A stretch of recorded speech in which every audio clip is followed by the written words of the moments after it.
ما سلك من طريق إرادته وبعثهم على سبيل محبته والصلاة والسلام على الأول الأبد والصاحب الأبد نصرته خير النصر وإكرته خير النصر وشجرته خير الشجر نبتت في هرم بسقت في كرم سيدنا ومولانا بالقاسم المحمد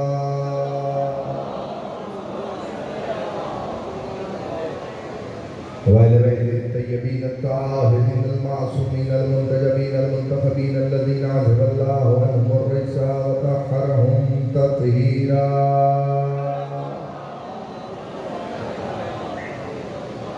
ولعنة الباقية على أعدائهم ومنكر فضائلهم وواصل حقوقهم أجمعين يوم ظلمه إلى يوم الدين. أما بعد فقد قال الله تبارك وتعالى في محكم كتابه العزيز بسم الله الرحمن الرحيم والنجم إذا هوى ما ضل صاحبكم وما غوى وما ينبغي عن الهوى إن هو إلا وحي يوحى.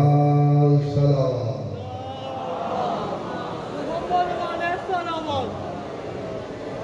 پروردگار عالم بانیان کا انتظام و انسلام بارگاہ عزتی میں قبول و منظور فرمائے.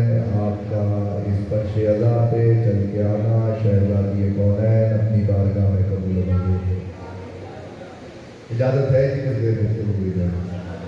ماشاءاللہ مولا آپ تمام کی دلی حاجات کو بھر لائے. میں نے اس وقت سیرت آل محمد کے تذکرے میں جزائے وافی ہدایہ کو تلاوت فرمایا ہے. وہ سورہ والنجم کی آیتیں ہیں اور اللہ قسم سے ابتدا کر رہا. اللہ قسم مغلبورے کا مجمع میں آشنا ہوں. آپ مجھ سے واقف ہیں. پہلی بار کر کے دیکھتے ہیں جیسا مزاج ہوگا ویسی گفتگو شروع ہو جائے گی. اللہ قسم اس لیے نہیں اٹھاتا کہ تمہیں یقین آئے. میری مہربانی بزرگوں سے دعا لینے کے لیے قبلہ. اللہ اس لیے قسم نہیں اٹھاتا کہ تمہیں یقین آ جائے بلکہ اللہ تو وہ ہے بے نیاز کہ اس پہ تمہیں یقین کرنا ہے. اسے تمہیں یقین دلانے کی ضرورت نہیں ہے. مانو نہ مانو جہنم میں جاؤ. مرضی معبود تو یہی ہے. اس نے تو بات کہنی ہے مرضی تمہاری ہے. مانو نہ مانو. فرعون نے نہیں مانا تو کیا ہوا؟ شداد نے نہیں مانا تو کیا ہوا؟ نمرود نے نہیں مانا تو کیا ہوا؟ خدا کی قسم کا پہلا جملہ آپ کو ہدیہ کرو. کائنات آدم و عالم میں دو ہی ذاتیں ایسی نظر آئی ہیں کہ جن کو ماننے نہ ماننے سے ذات پہ کبھی کوئی فرق نہیں پڑا بلکہ انسانوں پہ فرق پڑا ہے. یا کائنات میں پروردگار ہے, تم نے مانا تب بھی اللہ ہے, نہیں مانا تب بھی اللہ ہے. دوسرا علی ہے, مانو تب بھی علی ہے, نہ مانو تب بھی علی.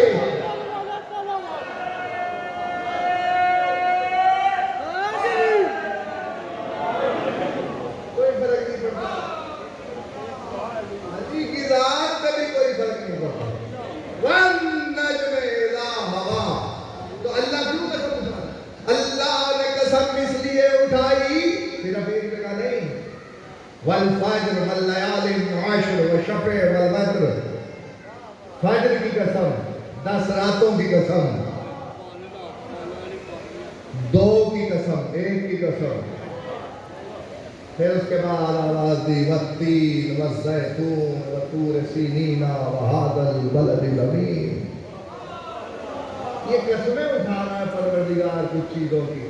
اس لیے قسم اٹھاتا ہے تاکہ تمہیں بتا سکے کہ جس کی قسم اٹھا رہا ہوں وہ لائق عزت ہے.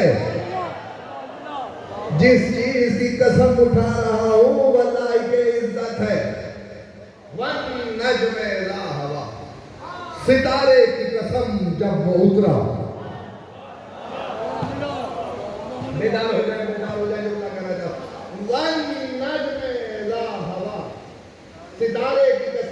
اترا. ما ضل صاحبکم وما غوی, نہ میرا حبیب کبھی بھٹکا نہ بہکا.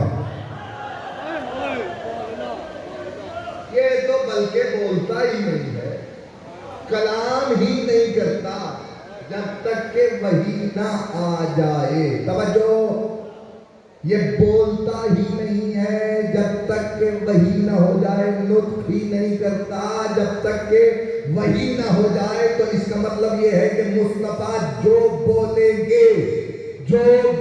گے وہ وحی الہی ہے. یہ تو عدل الہی اور عدل مصطفیٰ ہے کہ جو قرآن تھا اسے قرآن بتایا, جو حدیث ہے اسے حدیث بتایا. ورنہ تم میں طاقت نہیں تھی.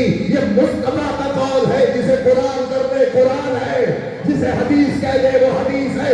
لیکن ہے سب وہی جو وحی الہی ہے. تو پھر مجھے کہنے دو نا, اگر مصطفیٰ کا ایک مان کھول تو مولا, تو یہ وحی الہی ہے.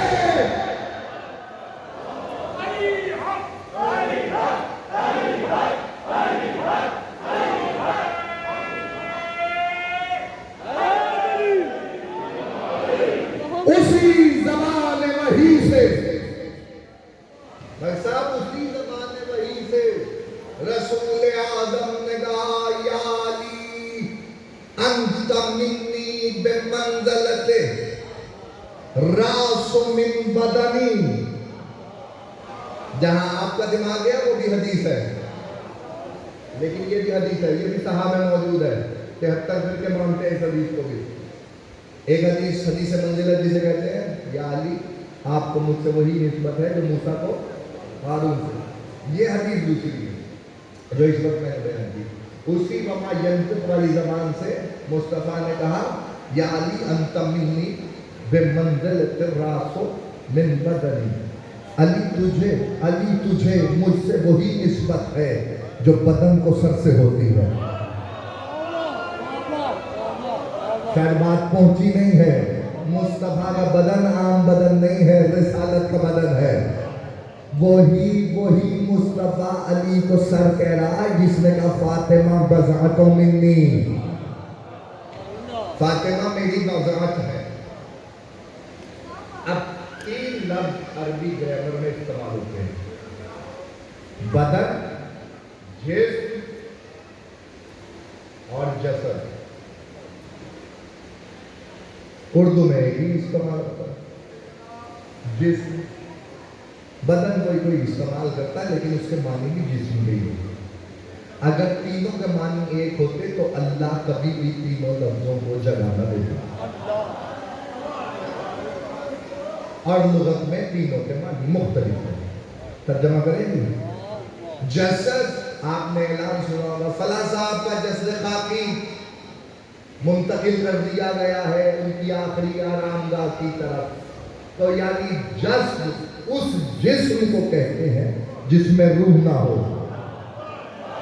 نہیں, میں تو ایسے ہی گفتگو کرتا ہوں, آپ بولیں آپ کی مرضی ہے, نہ بولیں آپ کی مرضی ہے. میں نے تو ایسے ہی بات کر کے گزر جانا ہے. جو جانتے ہیں وہ جانتے ہیں, جو نہیں جانتے ہیں وہ آج سن لیں گے. جسد اس جسم کو کہتے ہیں جس میں روح نہ ہو. بدن اس جسم کو کہتے ہیں جس میں سر نہ ہو. بدن اس جسم کو کہتے ہیں جس میں سر نہ ہو. اور جسم جہاں ہوگا وہاں سر کے بال سے لے کے پیر کے ناخن تک پورا جسم ہوگا. اب آؤ وہاں جہاں تمہارا دھیان بڑا مشکل سے پہنچے گا, لیکن سامنے کی بات ہے اور مشاہدے کی بات ہے. رسول اعظم نے آ کے کہا تھا فاطمہ انی اجد فی بدنی ضعفا, انی اجد فی بدنی ضعفا, ظاہرا میں بدن میں ضعف محسوس کر رہا ہوں, جسم میں نہیں بدن میں. بات تو میں کہہ گیا ہوں, انی اجد فی بدنی ضعفا, میں بدن میں ضعف محسوس کر رہا ہوں, جسم میں نہیں. مصطفیٰ نے بتایا بدن میں سر شامل نہیں ہوتا, اور جس کے دماغ پہ ضعف ہو وہ نبی نہیں ہوتا.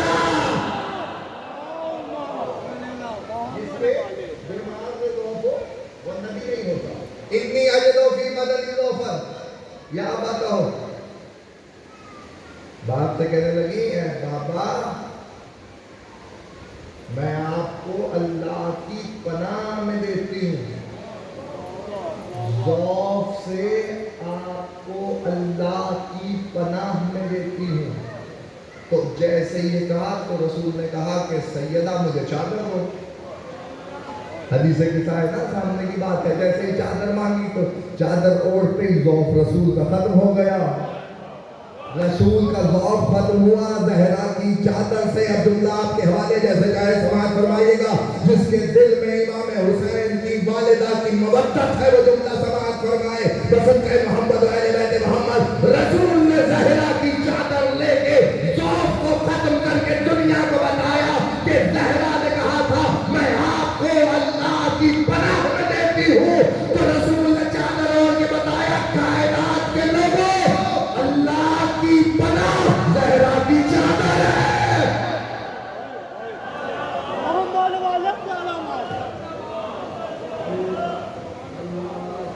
پناہ زہرا کی چادر۔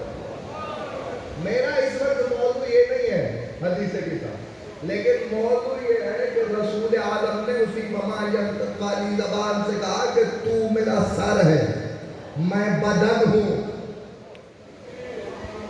یا داد لینا بھی کوئی بڑی بات ہے، مومن جس کے دل میں ولایت علی ہو اس سے داد لینا بھی بڑی بات ہے۔ ایک جملہ سن لو، میں آپ کو ابھی آپ کے سامنے یہاں پریکٹیکل کر کے دکھا دیتا ہوں کیسے دلوں میں سے داد دیں گے نہیں، میں کھینچ لوں گا۔ خدا کی قسم جملہ سنیے گا۔ حمزہ خان غالب کے دور کا ایک مدرسے کا مولوی ہے، اس نے غالب کو خط لکھا، مکتوبات چھپے ہوئے بازار میں دستیاب ہے غالب کے خط، جہاں شاعری غالب کی ہے نا وہاں خط بھی لکھے ہوئے ہیں۔ حمزہ خان نے لکھا کہ یار غالب اب کافی ہو گیا، عیاشی تو نے کافی کر دی ہے، عمر تیری کافی گزر گئی ہے،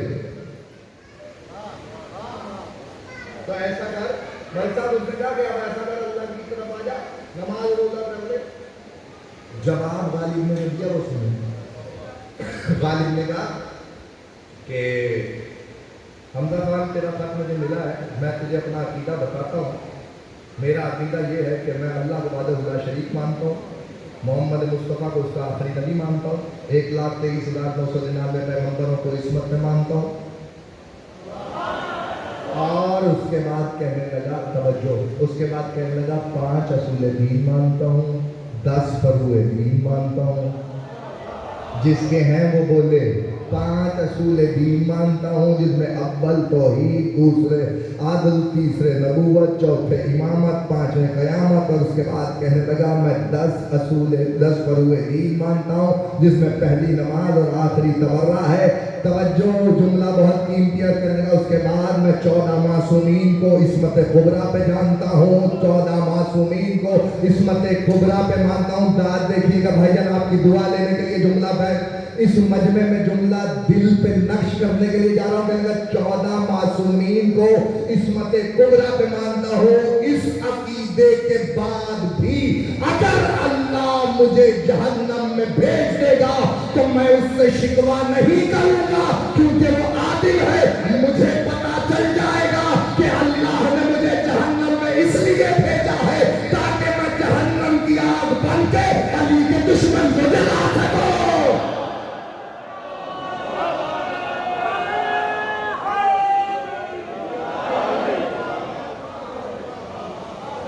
آپ واپس آ جاتے ہیں اپنی منزل پہ۔ داد لینا کوئی بہادری نہیں ہے، بات پہنچانا مقصد، بات پہنچ جائے تو منزل آسان ہو جائے گی۔ انی اجدو فی بدنی ضعفا، بدن میں ضعف ہے، دماغ میں نہیں۔ جس کا دماغ علی ہو اس کے دماغ میں ضعف نہیں ہوتا۔ مصطفیٰ کا دماغ علی ہے۔ 87 لڑائیاں اسلام کی، 87 جنگیں، جن میں سریے بھی شامل ہیں اور غزوات بھی شامل ہیں۔ 2 جنگیں ایسی ہیں ملک صاحب جس میں رسول اعظم نے نیزہ استعمال کیا، بس حنین اور احد۔ ایک جنگ حنین میں، ایک جنگ احد میں نیزے سے وار کیا، باقی کسی جنگ میں مصطفیٰ خیمے سے بھی باہر نہیں آئے۔ کیوں نہیں آئے؟ کبھی سوچا حکمت